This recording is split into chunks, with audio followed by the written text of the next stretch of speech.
What's up, guys? Today we are going to change the common rail fuel pressure sensor right over here. I buy this one. This is my OEM.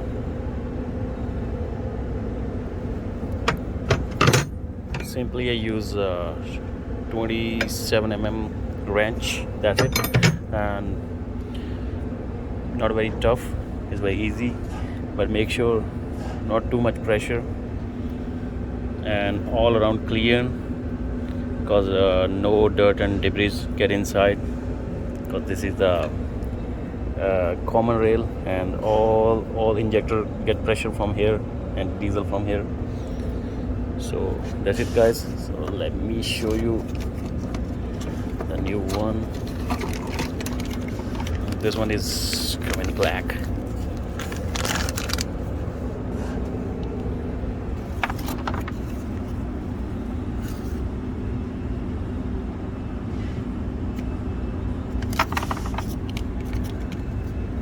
Thank you, guys.